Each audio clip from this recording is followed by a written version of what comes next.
to proceed with our hearing. And my dear colleagues, I gave you some simple ground rules beforehand. So I hope we can comply with the simple ground rules that your chairman is requesting all of us to observe.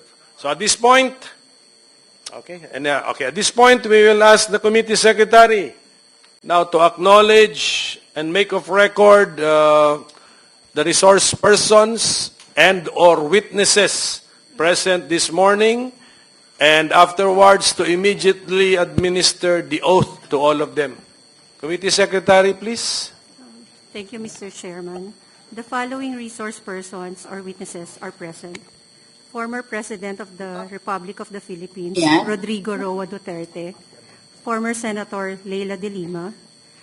Former Chairman of Dangerous Drugs Board, Catalino Cui.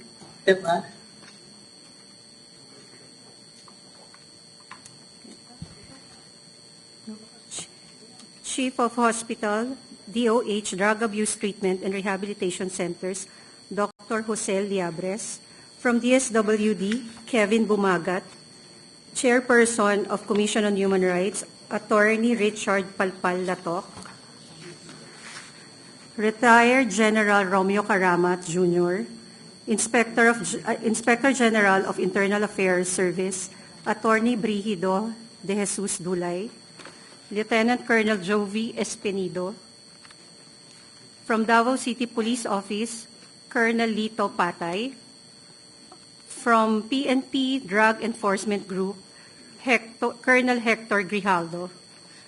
Also present is Major Emil Garcia.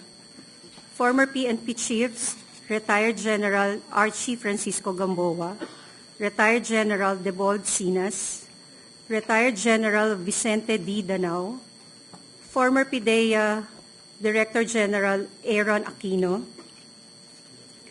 former Presidential Legal Counsel and Presidential Spokesperson, Attorney Salvador Panelo, former Chairman of Presidential Anti-Corruption Commission, Mr. Greco Belhica, former Mayor of Iloilo City, Jed Patrick Mabilog,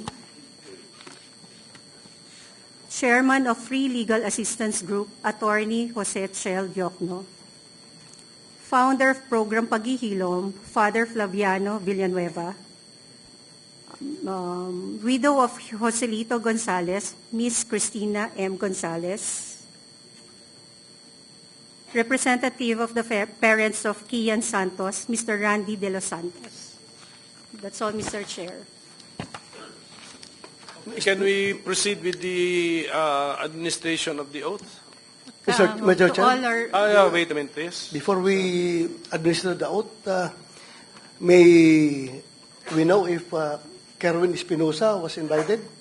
Sige, ganito muna. Let's administer the oath to all those present, and then let's now inventory who we invited and did not appear. Yung pang gawin natin. Sige. Thank you, Mr. Chair. Please administer the oath. Kindly stand up to all our resource person.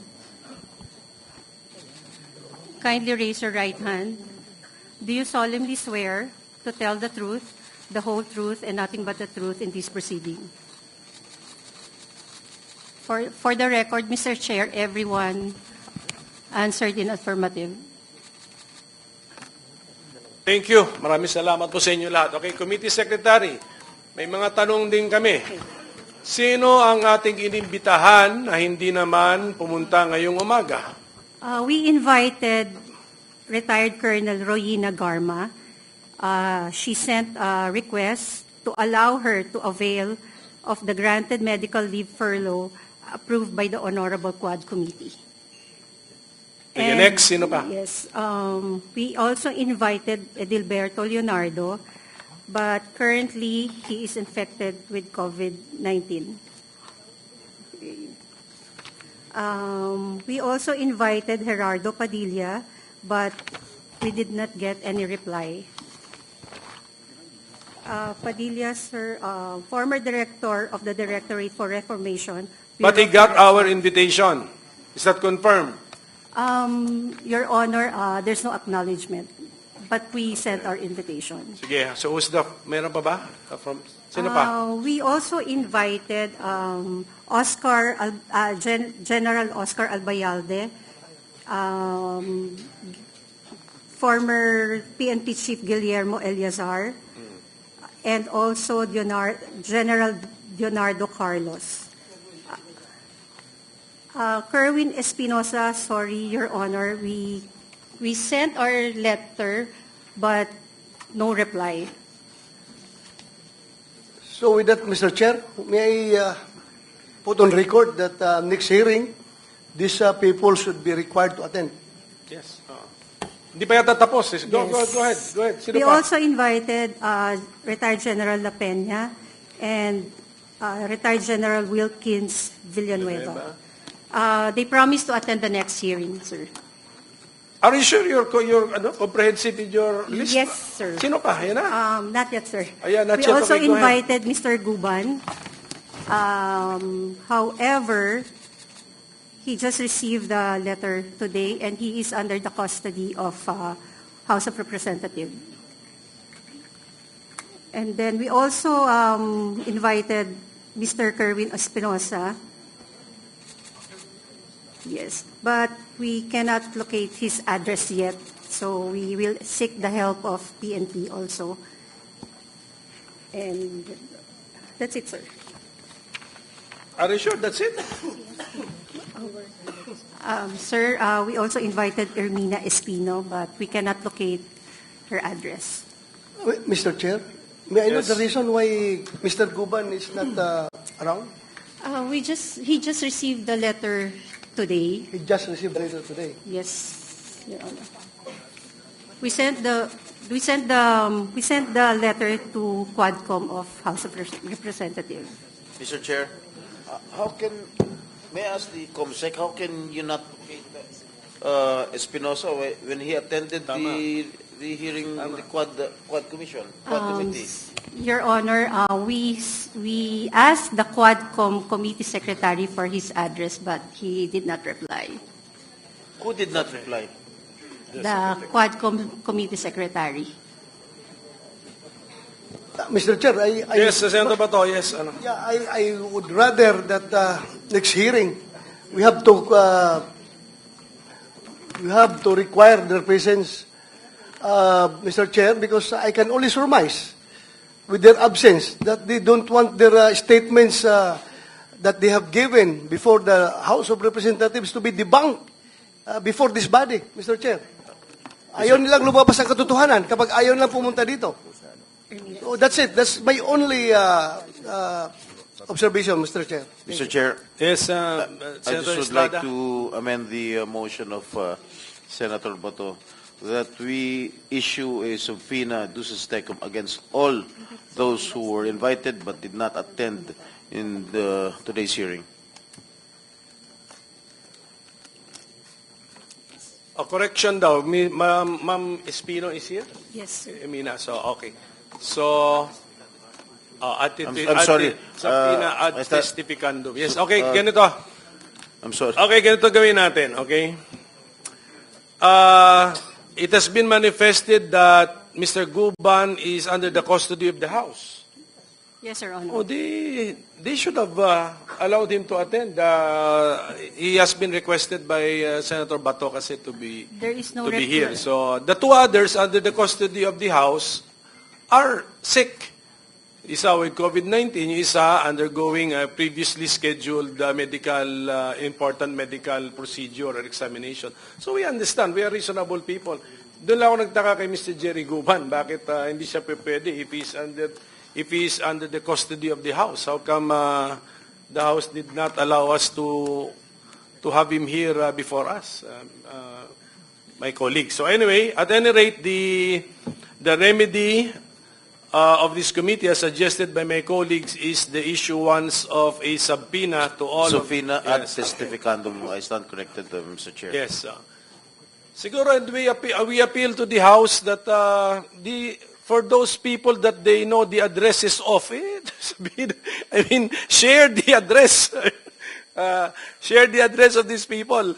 And then, of course, the committee will also exert utmost efforts to find these people and get their addresses. So ganun na muna. In the meantime, my dear colleagues, ganun, we issue a subpoena to all those in the original list of invitees We will na comply, hindi Your Honor. pumunta ngayon, o even those with excuse letters, subpoena ang susunod na issue. Okay? We will comply, Your Honor. Mr. Chair, may I know what would be the next move that this body is going to take if after we have given them, issued them a subpoena, still, they will not be allowed by the House, since the House is having custody over their living body.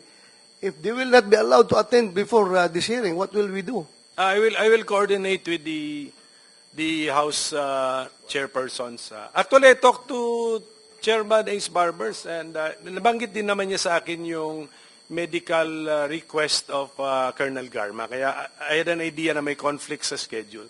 But si Jerry Guban, I'm surprised bakit hindi nila mapadala rito. So, but we will coordinate. Siguro doon na muna. Okay, Thank basta ang understanding natin dito, a subpoena will be issued to those who did not, who were invited, or even those who we failed to notify. Subpoena na tayo diretso para sa next hearing, hindi sayang ang panahon natin. Sino pa dumating? Yes, Ermina is here. Nasabi ko. Can we ask a committee secretary, kasi late dumating po si Ma'am, ano sir, complete? Ermina Espino. Ma'am Ermina Espino, please, mag-o-taking po tayo. So, committee secretary, go ahead.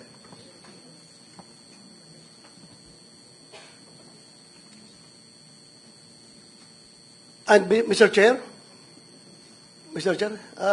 may I move that in the next hearing, we include in the subpoena one attorney Enrico Rigor, from the anti-illegal drugs group of Camp Crowley. Please, committee secretary. Pero in fairness to Mr. Rigor, no? He was not invited for today's hearing. Pero diretso na tayo sa subpoena. Oh. And also, Mr. Chair, another one to be invited is Sino pa? Sige po. Pwede na submit in writing.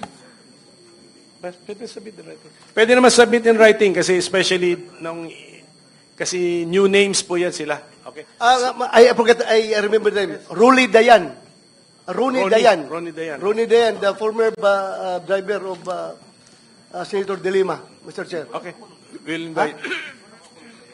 I don't know kung nakakulong, basta we have to We will ask find out the questions. personal circumstances, the present personal circumstances of Mr. Dayan.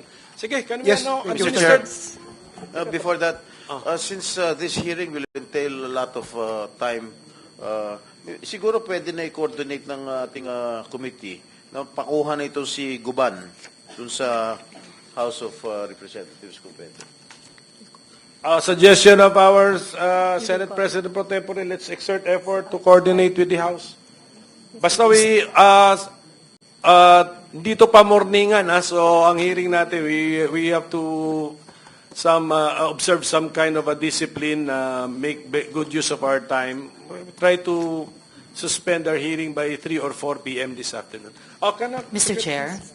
Hey, can we finish with this Pino? Baka malimutan pa natin. Let's Ms. administer Espino. the oath to this one person late arrival. Ms. Ermina Espino, kindly raise your right hand. Do you solemnly swear to tell the truth and nothing but the truth in this proceeding? Senator Risa Ontiveros. Yes, Mr. Chair. Pwede rin po bang maimbita sa next hearing ang DOJ Secretary Remulla at yung current chief ng PNP IAS? And Chief of PNP IAS, Attorney Dodo Dulay is here. And he's here. And ready siya. I Salamat, think he's Mr. ready. He Chair. also took his oath. Salamat, Chief. And then si Secretary Remulla na lamang po. Yeah, kung Secretary Remulla Salamat will kayo, be Mr. sent an Chair. invitation letter. Majority Leader. Thank you, Mr. Chairman. A while ago, you answered in the affirmative that we are now adopting the new rules. Perhaps, Mr. Chairman, to expedite the proceedings when we invite witnesses or resource persons, we should likewise ask for their sworn statements in advance. Yes, we did, but some were not able to comply. So depende na yung mamaya if, given our liberality, we will allow them to give us the gist of what they know. Okay, so, tapos na. Preliminary matters, tapos na po. So, given the nature of our committee, no, this is